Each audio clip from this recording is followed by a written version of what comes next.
গাজীপুর মোড়ে কমিটির ছেলেরা ওখানে চলে যাও। আমাদের আমন্ত্রিত বক্তা গাজীপুর মোড়ে এসে গেছে।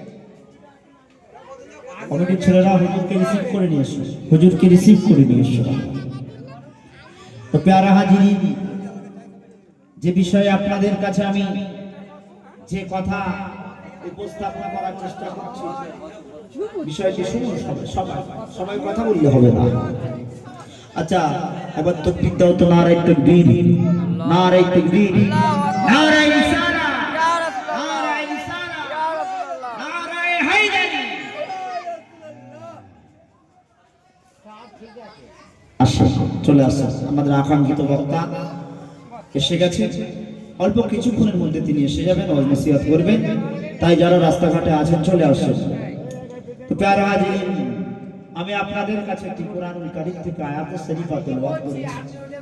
এই কোরআনুল কারীম বাপ মায়ের বিষয়ে এসেছে। ওয়া ইন জাহাদাকা আলা আন তুশরিকা বি মা লাইসা লাকা বিহি ইলম, মা লাইসা লাকা বিহি ইলম। খবরদার, তোমরা তোমাদের বাপ আর মায়ের সঙ্গে দুর্ব্যবহার, গালিগালাজ, অসৎ ব্যবহার তোমরা করো না। শুনেন, বাবার সাথে আল্লাহ নিজেই বলে দিয়েছে।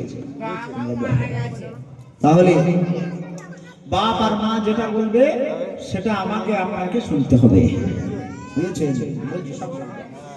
বাপ আর মা যাদের জীবিত আছে তাদের কাবা শরীফ বাড়িতে আছে, বলেন সুবহানাল্লাহ। বাপ মাকে খেদমত, ভালোবাসা, এটা আপনাকে দায়িত্ব, কর্তব্য, এটা ফরজ। আপনাকে এই দায়িত্ব পালন করতে হবে।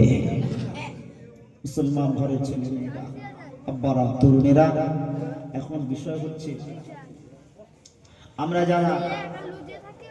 যারা বাপ আর মায়ের কথা মতো চলি না, এটা আমাদের খুব খারাপই।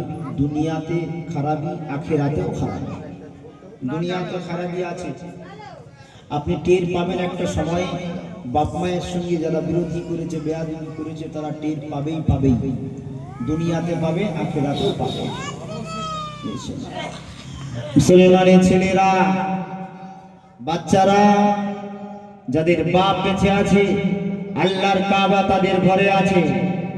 বাপ মাকে খেদমত করলে, বাপ মাকে ভালোবাসলে, বাপ মাকে যদি খুশি করতে পারো, তাহলে তোমার আল্লাহ পাক একটা মকবুল হজের সওয়াব, কবুলিয়াত হজের সওয়াব আল্লাহ তার আমলনামাতে দিয়ে দেন, বলেন সুবহানাল্লাহ। এখন বলেন, টাকা খরচা করে হজে যাওয়া লাগবে না?